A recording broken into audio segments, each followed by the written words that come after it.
ಸ್ನೇಹಿತರೆ, ಮೀಡಿಯಾ ಮಾಸ್ಟರ್ಸ್ಗೆ ಸ್ವಾಗತ, ಸುಸ್ವಾಗತ. ಗೆಳೆಯರೆ, ಒಂದ್ ಕಾಲಕ್ಕೆ ಅಮೆರಿಕ ರಷ್ಯಾ ಜೊತೆ ಕಾದಾಡಬೇಕಿತ್ತು. ಅವತ್ತಿಗೆ ಅವರಿಗೆ ಏಷ್ಯಾದಲ್ಲಿ ಪಾಕಿಸ್ತಾನ ಬೇಕಾಯ್ತು. ಪಾಕಿಸ್ತಾನವನ್ನು ಅಮೆರಿಕ ತನ್ನ ತೊಡೆ ಮೇಲೆ ಕೂಡಿಸ್ಕೊಳ್ತು, ಅವ್ರ ಜೊತೆ ಒಂದಷ್ಟು ಒಪ್ಪಂದಗಳನ್ನು ಮಾಡ್ಕೊಳ್ತು, ಅವರಿಗೆ ಸೇನಾ ನೆರವನ್ನ ಕೊಡ್ತು, ಅಲ್ಲಿ ತನ್ನ ಬೇಸುಗಳನ್ನ ಮಾಡ್ಕೊಳ್ತು. ಅಮೆರಿಕ ಪಾಕಿಸ್ತಾನದ ಏರ್ ಬೇಸ್ಗಳನ್ನ, ಬಂದರುಗಳನ್ನ ಬಳಸ್ಕೊಳ್ತಾ ಹೋಯ್ತು. ಇನ್ನು ಈಗ ರಷ್ಯಾ ಅವರಿಗೆ ಕಾಂಪಿಟೇಟರ್ ಅಲ್ಲ.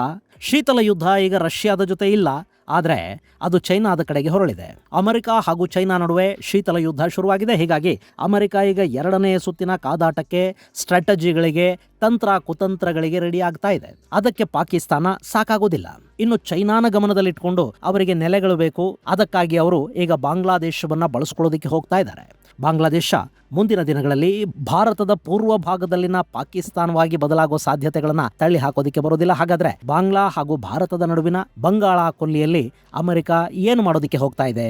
ಇದು ಮುಂದಿನ ದಿನಗಳಲ್ಲಿ ಚೈನಾಗೆ ಉಂಟು ಮಾಡುವ ಸಮಸ್ಯೆಗಳೇನು ಮತ್ತು ಭಾರತದ ಮೇಲೆ ಇದರಿಂದ ಉಂಟಾಗುವ ಪರಿಣಾಮಗಳೇನು? ಬನ್ನಿ ನೋಡೋಣ. ಗೆಳೆಯರೆ, ಬಾಂಗ್ಲಾದೇಶದ ಜೊತೆ ಅಮೆರಿಕ ಎರಡು ಮಹತ್ವದ ರಕ್ಷಣಾ ಒಪ್ಪಂದಗಳನ್ನು ಮಾಡ್ಕೊಳ್ತಾ ಇದೆ. ಅದರಲ್ಲಿ ಒಂದು ಜಿಸೋಮಿಯಾ ಅಂದ್ರೆ general security of military information agreement, ಮತ್ತೊಂದು ACSA ಅಂದ್ರೆ acquisition and cross servicing agreement. ಇವುಗಳನ್ನ ಅಮೆರಿಕ ಫೌಂಡೇಶನಲ್ ಅಗ್ರಿಮೆಂಟ್ಸ್ ಅಂತ ಕರೀತಾ ಇದೆ. ಜಿಸೋಮಿಯಾ ಒಪ್ಪಂದ ಅಮೆರಿಕ ಮತ್ತು ಬಾಂಗ್ಲಾದೇಶದ ನಡುವೆ ಮಿಲಿಟರಿ ಇಂಟೆಲಿಜೆನ್ಸ್ ನ ಹಂಚಿಕೆಗೆ ಅವಕಾಶವನ್ನು ಮಾಡಿಕೊಡುತ್ತೆ. ಇನ್ನೂ ಸರಳವಾಗಿ ಹೇಳಬೇಕು ಅಂದ್ರೆ ಬಾಂಗ್ಲಾಗೆ ಅಮೆರಿಕ ಸ್ಯಾಟಲೈಟ್ ಮಾಹಿತಿಯನ್ನು ಕೊಡುತ್ತೆ. ಹಾಗೆ ಬಾಂಗ್ಲಾದ ನೌಕಾ ನೆಲೆಗಳು ಅಮೆರಿಕಾಗೆ ಸಿಗೋದ್ರಿಂದ ಬಂಗಾಳ ಕೊಲ್ಲಿಯ ಮೇಲೆ ಮತ್ತು ಹಿಂದೂ ಮಹಾಸಾಗರದ ಮೇಲೆ ಕಣ್ಣಿಡೋದಿಕ್ಕೆ ಅಮೆರಿಕಾಗೆ ಸಾಧ್ಯ ಆಗುತ್ತೆ. ಇನ್ನು ACSA ಒಪ್ಪಂದ, ಇದು ಅಮೆರಿಕದ ಯುದ್ಧ ನೌಕೆಗಳು ಮತ್ತು ವಿಮಾನಗಳು ಬಾಂಗ್ಲಾದೇಶದ ಬಂದರು ಮತ್ತು ವಿಮಾನ ನಿಲ್ದಾಣಗಳನ್ನ, ವಾಯು ನೆಲೆಗಳನ್ನ ಬಳಸಿಕೊಳ್ಳೋದಿಕ್ಕೆ ಅನುವು ಮಾಡಿಕೊಡುತ್ತೆ. ಮೇಂಟೆನೆನ್ಸ್, ರಿಫ್ಯೂಲಿಂಗ್, ರಿಪೇರಿ, ಸಿಬ್ಬಂದಿಗೆ ವಿಶ್ರಾಂತಿ, ಹೀಗೆ ನಾನಾ ಅಗತ್ಯಗಳಿಗೆ ಬಾಂಗ್ಲಾದ ಬಂದರುಗಳನ್ನ, ನೌಕಾನೆಲೆಗಳನ್ನ ಮತ್ತು ವಾಯು ನೆಲೆಗಳನ್ನ ಅಮೆರಿಕ ಇನ್ನು ಮುಂದೆ ಬಳಸ್ಕೊಳ್ಳೋದಿಕ್ಕೆ ಈ ಒಪ್ಪಂದ ಸಹಾಯವನ್ನು ಮಾಡುತ್ತೆ. ಅಲ್ಲ, ಇಂಥದ್ದೇ ಒಂದು ಒಪ್ಪಂದ ಅಮೆರಿಕಾಗೆ ಭಾರತದ ಜೊತೆಯೂ ಇದೆ. ಲೆಮೋವಾ ಒಪ್ಪಂದದಲ್ಲಿ ಕೂಡ ಎರಡು ದೇಶಗಳು ಪರಸ್ಪರ ಇಂಥ ಲಾಜಿಸ್ಟಿಕ್ ಸಪೋರ್ಟ್ ಅನ್ನು ಪಡ್ಕೊಳ್ಳೋದಕ್ಕೆ ಅವಕಾಶ ಇದೆ. ಭಾರತದ ಜೊತೆ ಇದೇ ತರದ ಒಪ್ಪಂದ ಇದ್ದು ಕೂಡ ಇಲ್ಲಿ ಅಮೆರಿಕ ಬಾಂಗ್ಲಾದ ಜೊತೆ ಇಂಥದ್ದೇ ಮತ್ತೊಂದು ಒಪ್ಪಂದವನ್ನ ಯಾಕೆ ಮಾಡ್ಕೋತಾ ಇದೆ? ಇದು ನಮಗೆ ಅರ್ಥ ಆಗಬೇಕು ಅಂದ್ರೆ ಲೆಮೋವಾಗೂ ಈ ACSAಗೂ ಇರೋ ಒಂದೆರಡು ಸಣ್ಣ ವ್ಯತ್ಯಾಸಗಳನ್ನು ನಾವು ಗಮನಿಸಬೇಕು. ಗೆಳೆಯರೆ, ಈ ಲೆಮೋವಾ ಅನ್ನೋದು ರೆಸಿಪ್ರೋಕಲ್ ಅಗ್ರಿಮೆಂಟ್, ಅಂದ್ರೆ ಅಮೆರಿಕಾಗೆ ಭಾರತದ ನೆಲೆಗಳನ್ನ ಬಳಸಿಕೊಳ್ಳೋದಕ್ಕೆ ಹೇಗೆ ಅವಕಾಶ ಇದೆಯೋ ಹಾಗೆ ಜಗತ್ತಿನ ನಾನಾ ಭಾಗಗಳಲ್ಲಿನ ಅಮೆರಿಕಾದ ನೆಲೆಗಳನ್ನ ಬಳಸಿಕೊಳ್ಳೋದಕ್ಕೆ ಭಾರತಕ್ಕೆ ಕೂಡ ಈ ಮೂಲಕ ಅವಕಾಶ ಸಿಗುತ್ತೆ. ಆದ್ರೆ ACSA ಹಾಗಲ್ಲ. ಅದು ಅಮೆರಿಕ ಪ್ರಧಾನ ಒಪ್ಪಂದ. ಅಲ್ಲಿ ಬಾಂಗ್ಲಾದ ನೆಲೆಗಳನ್ನ ಅಮೆರಿಕ ಬಳಸಿಕೊಳ್ಳೋದಕ್ಕೆ ಸಾಧ್ಯ ಆಗುತ್ತೆ ಹೊರತು ಬಾಂಗ್ಲಾಗೆ ಅಮೆರಿಕಾದ ನೆಲೆಗಳನ್ನ ಬಳಸಿಕೊಳ್ಳಬೇಕಾದ ಯಾವ ಅಗತ್ಯವೂ ಬೀಳೋದಿಲ್ಲ ಮತ್ತು ಆ ಅವಕಾಶ ಕೂಡ ಅಲ್ಲಿಲ್ಲ. ಇನ್ನು ಎರಡನೆಯದು ಲೆಮೋವಾ ಒಪ್ಪಂದ ಏನಿದೆ, ಅದರಲ್ಲಿ ಅಮೆರಿಕಾಗೆ ಎಷ್ಟು ಅನುಕೂಲಗಳಿವೆಯೋ ಅಷ್ಟೇ ಅನುಕೂಲಗಳು ಭಾರತಕ್ಕೂ ಇರುತ್ತವೆ.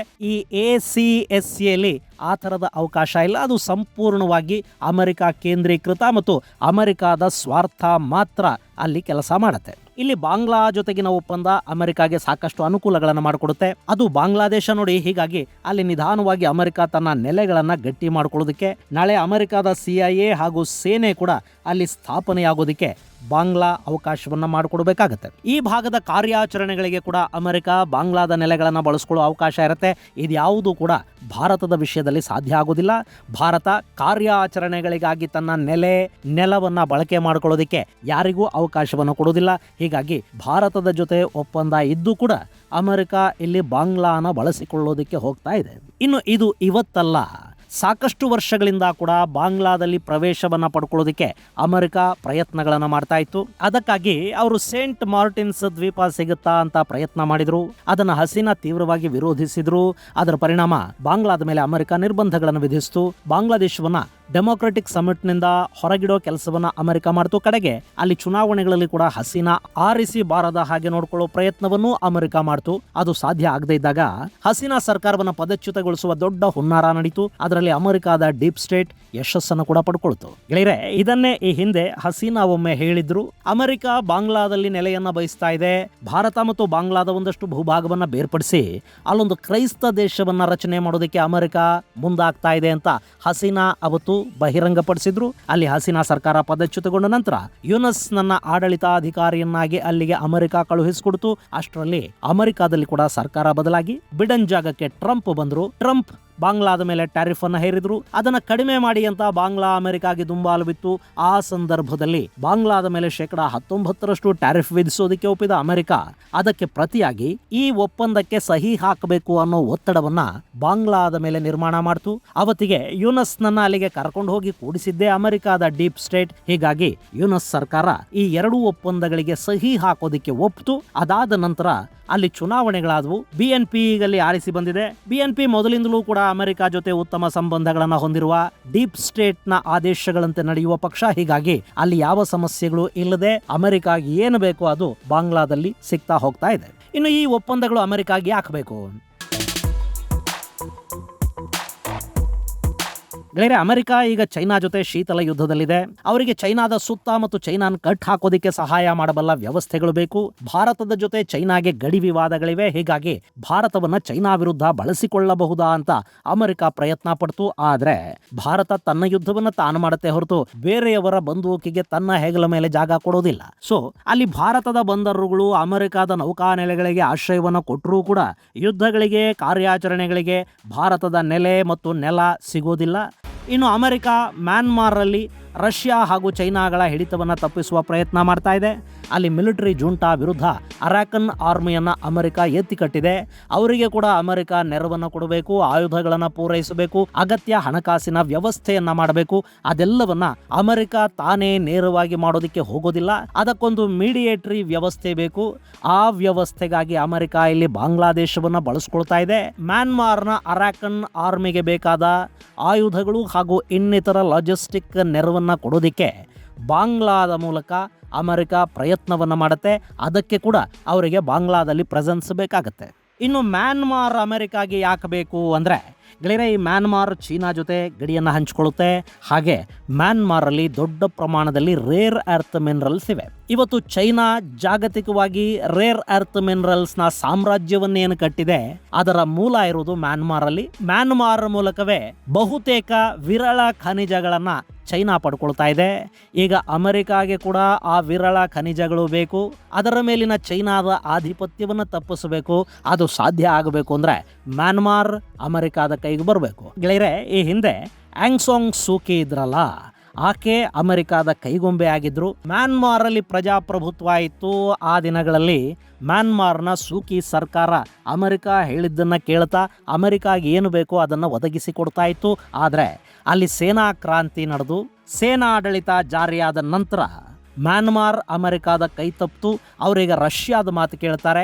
ಚೀನಾದ ಪ್ರಭಾವ ಅಲ್ಲಿ ದೊಡ್ಡ ಮಟ್ಟದಲ್ಲಿದೆ. ಮ್ಯಾನ್ಮಾರ್ನ ರೇರ್ ಅರ್ತ್ ಮಿನರಲ್ಸ್ ಅನ್ನು ಕೂಡ ಚೈನಾನೇ ದೋಚ್ತಾ ಇದೆ. ಹೀಗಾಗಿ ಅಮೆರಿಕ ಮತ್ತೆ ಮ್ಯಾನ್ಮಾರ್ ಮೇಲೆ ಆಧಿಪತ್ಯವನ್ನ ಸ್ಥಾಪಿಸಬೇಕು ಅಂತ ಬಯಸುತ್ತೆ. ಅಲ್ಲಿ ಅಮೆರಿಕಾದ ಪ್ರೆಸೆನ್ಸ್ ಇದ್ರೆ ರೇರ್ ಅರ್ತ್ ಮಿನರಲ್ಸು ಅಮೆರಿಕಾಗೆ ಸಿಗುತ್ತವೆ.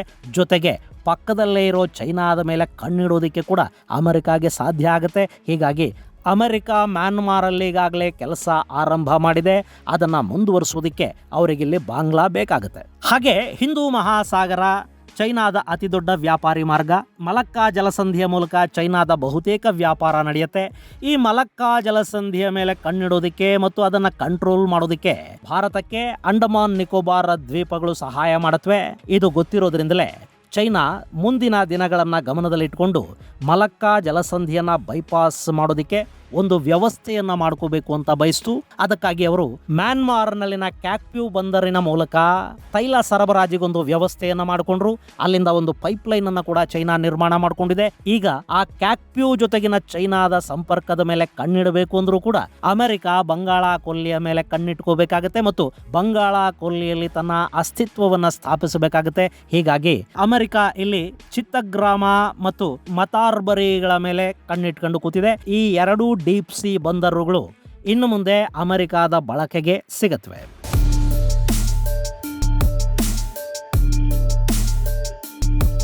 ಇನ್ನು ಬಾಂಗ್ಲಾದೇಶದ ಚಿತ್ತಗಾಂಗ್ ಮತ್ತು ಮೊಂಗ್ಲಾ ಬಂದರುಗಳಲ್ಲಿ ಚೈನಾ ಹೂಡಿಕೆ ಮಾಡಿದೆ. ಅಲ್ಲಿ ತನ್ನ ಹೆಜ್ಜೆಯ ಗುರುತುಗಳನ್ನು ಮೂಡಿಸ್ತಾ ಇದೆ. ಅದನ್ನ ತಪ್ಪಿಸುವ ಉದ್ದೇಶದಿಂದ ಕೂಡ ಬಾಂಗ್ಲಾದೇಶಕ್ಕೆ ಅಮೆರಿಕ ಬರಬೇಕು ಅಂತ ಬಯಸ್ತಾ ಇದೆ ಮತ್ತು ಈ ಒಪ್ಪಂದ ಅಮೆರಿಕಾಗೆ ಬಾಂಗ್ಲಾದಲ್ಲಿ ಸಂಪೂರ್ಣವಾಗಿ ನೆಲೆ ಊರೋದಕ್ಕೆ ಅವಕಾಶವನ್ನು ಕಲ್ಪಿಸಿಕೊಡುತ್ತೆ. ಸೊ ಇದೆಲ್ಲವನ್ನು ಗಮನಿಸಿದಾಗ ಅಮೆರಿಕ ಚೈನಾನ ಗಮನದಲ್ಲಿಟ್ಟುಕೊಂಡು ಬಾಂಗ್ಲಾದೇಶಕ್ಕೆ ಬರ್ತಾ ಇದೆ ಅಂತ ಅನಿಸೋದು ಸಹಜ. ಆದರೆ ಗೆಳೆಯರೆ, ಮುಂದಿನ ದಿನಗಳಲ್ಲಿ ಬಾಂಗ್ಲಾದಲ್ಲಿನ ಅಮೆರಿಕಾದ ಈ ಪ್ರೆಸೆನ್ಸ್ ಭಾರತಕ್ಕೆ ಕೂಡ ದೊಡ್ಡ ಥ್ರೆಟ್ ಆಗುವ ಸಾಧ್ಯತೆಗಳನ್ನು ನಾವಿಲ್ಲಿ ತಳ್ಳಿ ಹಾಕೋದಕ್ಕಾಗೋದಿಲ್ಲ. ಅಮೆರಿಕ ಇಲ್ಲಿಯವರೆಗೆ ಮಾಡಿಕೊಂಡು ಬಂದ ಕೆಲಸಗಳನ್ನು ನಾವೊಮ್ಮೆ ಗಮನಿಸೋದಾದ್ರೆ ನಮಗೆ ನಾಳೆ ಅಮೆರಿಕ ಹೇಗೆ ಥ್ರೆಟ್ ಆಗುತ್ತೆ ಅನ್ನೋದು ಅರ್ಥ ಆಗುತ್ತೆ. ಈಗ ನೋಡಿ, ಅಮೆರಿಕ ಯಾವತ್ತಿಗೂ ಕೂಡ ಜಗತ್ತಿನ ದೊಡ್ಡಣ್ಣನಾಗಿ ತಾನೇ ಇರಬೇಕು ಅಂತ ಬಯಸುತ್ತೆ. ಅದೇ ಕಾರಣಕ್ಕಾಗಿನೇ ರಷ್ಯಾ ಜೊತೆ ಅವರು ಶೀತಲ ಯುದ್ಧಕ್ಕಿಳಿದ್ರು. ಸೋವಿಯತ್ ತನ್ನ ಶಕ್ತಿಯನ್ನ ಕಳ್ಕೊಳ್ಳೋ ಹೊತ್ತಿಗೆ ಚೈನಾ ಜಾಗತಿಕ ಶಕ್ತಿಯಾಗಿ ಬೆಳೆದು ನಿಲ್ಲೋ ಪ್ರಯತ್ನವನ್ನು ಮಾಡಿತು. ಅದರ ಜೊತೆಗೆ ಅಲ್ಲಿ ಜಪಾನ್ ಕೂಡ ಬೆಳೀತಾ ಇತ್ತು. ಜಪಾನ್ ಅಮೆರಿಕಾದ ನಂತರ 2ನೇ ಸ್ಥಾನವನ್ನ ಪಡ್ಕೊಳ್ತಿದ್ದ ಹಾಗೆ ಅಮೆರಿಕಾಗೆ ಇನ್ನು ಮುಂದಿನ ದಿನಗಳಲ್ಲಿ ಜಪಾನ್ ಕೂಡ ತನ್ನನ್ನ ದಾಟಿ ಹೋದೀತು ಅನ್ನೋ ಭಯ ಶುರುವಾಯಿತು. ಹೀಗಾಗಿ ಅಮೆರಿಕ ನಿಧಾನವಾಗಿ ಜಪಾನ್ಗೆ ಕೊಡ್ತಾ ಇದ್ದ ಬೆಂಬಲಗಳನ್ನು ನಿಲ್ಲಿಸ್ತು ಮತ್ತು ಅಲ್ಲಿ ಚೈನಾ ಬೆಳೆಯೋದಕ್ಕೆ ಅಮೆರಿಕ ಅವಕಾಶವನ್ನು ಮಾಡಿಕೊಡ್ತು. ಅಮೆರಿಕಾದ ಸಹಾಯ ಸಹಕಾರಗಳ ಮೇಲೆ ಈಗ ಜಪಾನನ್ನ ದಾಟಿ ಚೈನಾ ಜಗತ್ತಿನ 2ನೇ ಸ್ಥಾನಕ್ಕೆ ಬಂದಿದೆ. ಜೊತೆಗೆ ಅಮೆರಿಕ ಪಾಲಿಗೆ ಚೈನಾ ಥ್ರೆಟ್ ಆಗಿ ಪರಿಣಮಿಸ್ತಾ ಇದೆ. ಹೀಗಾಗಿ ನಾಳೆ ಚೈನಾ ಅಮೆರಿಕಾನ ಹಿಂದಿಕ್ಕಿ ಬಿಟ್ಟಿತ್ತು ಅನ್ನೋ ಭಯ ಅಮೆರಿಕಾಗೆ ಶುರುವಾಗಿದೆ. ಸೊ ಅಮೆರಿಕ ಚೈನಾನ ಮಟ್ಟ ಹಾಕೋದಕ್ಕೆ ಪ್ರಯತ್ನಗಳನ್ನು ಮಾಡ್ತಾ ಇದೆ. ಇನ್ನು 20 ವರ್ಷಗಳ ನಂತರ ಇವತ್ತು ಚೈನಾ ಎಲ್ಲಿದೆ ಆ ಜಾಗದಲ್ಲಿ ಭಾರತ ನಿಂತ್ಕೊಳ್ಳೋ ಸಾಧ್ಯತೆ ಇರುತ್ತೆ. ಭಾರತ ಜಗತ್ತಿನ 3ನೇ ಶಕ್ತಿಯಾಗಿ ಬೆಳೆದಿರುತ್ತೆ. ಅವತ್ತು ಖಂಡಿತ ಅಮೆರಿಕಾದ ಕೆಂಗಣ್ಣು ಭಾರತದ ಮೇಲೆ ಬೀಳುತ್ತೆ ಮತ್ತು ಭಾರತವನ್ನು ನಿಗ್ರಹಿಸೋದಕ್ಕೆ ಅಮೆರಿಕ ಬಂಗಾಳ ಕೊಲ್ಲಿಯಲ್ಲಿನ ತನ್ನ ನೆಲೆಗಳನ್ನು ಬಳಸ್ಕೊಳ್ಳೋ ಸಾಧ್ಯತೆಗಳಿರುತ್ತವೆ. ಹೇಗೊಂದು ಕಾಲದಲ್ಲಿ ಪಾಕಿಸ್ತಾನವನ್ನು ಬಳಸ್ಕೊಂಡು ಅಮೆರಿಕ ಭಾರತವನ್ನು ಕಂಟ್ರೋಲ್ ಮಾಡೋದಕ್ಕೆ ಪ್ರಯತ್ನ ಪಡ್ತೋ ಅದೇ ಕೆಲಸವನ್ನ ಇನ್ನು ಮುಂದೆ ಬಾಂಗ್ಲಾದ ನೆಲೆಗಳ ಮೂಲಕ ಮಾಡೋದಕ್ಕೆ ಅಮೆರಿಕ ಪ್ರಯತ್ನ ಪಡುತ್ತೆ. ಭಾರತದ ಪಕ್ಕದಲ್ಲೇ ಅಮೆರಿಕಾದ ನೆಲೆಗಳು, ಅಮೆರಿಕಾದ CIA, ಅಮೆರಿಕಾದ ಸೇನೆ ಬಂದು ಕೂತ್ಕೊಳ್ಳೋದಿದೆಯಲ್ಲ, ಇದು ಭಾರತದ ದೃಷ್ಟಿಯಿಂದ ಯಾವುದೇ ಕಾರಣಕ್ಕೂ ಒಳ್ಳೆಯ ಬೆಳವಣಿಗೆ ಅಂತ ಅನ್ನಿಸ್ಕೊಳ್ಳೋದಿಲ್ಲ. ಇದು ಗೆಳೆಯರೆ, ಅಮೆರಿಕ ಬಾಂಗ್ಲಾದೇಶವನ್ನು ತನ್ನ ನೆಲೆಯನ್ನಾಗಿ ಮಾಡಿಕೊಳ್ಳೋದಕ್ಕೆ ಹೋಗ್ತಾ ಇರೋ ಪ್ರಯತ್ನಗಳು ಮತ್ತು ಅದರಿಂದ ಮುಂದೆ ಭಾರತದ ಮೇಲೆ ಆಗಬಹುದಾದ ದುಷ್ಪರಿಣಾಮಗಳ ಕುರಿತಾದ ಒಂದಷ್ಟು ಮಾಹಿತಿ. ಮುಂದಿನ ಸಂಚಿಕೆಯಲ್ಲಿ ಮತ್ತಷ್ಟು ವಿಶೇಷಗಳ ಜೊತೆ ಮತ್ತೆ ಭೇಟಿಯಾಗೋಣ. ಅಲ್ಲಿವರೆಗೆ ಜೈ ಹಿಂದ್, ಜೈ ಕರ್ನಾಟಕ.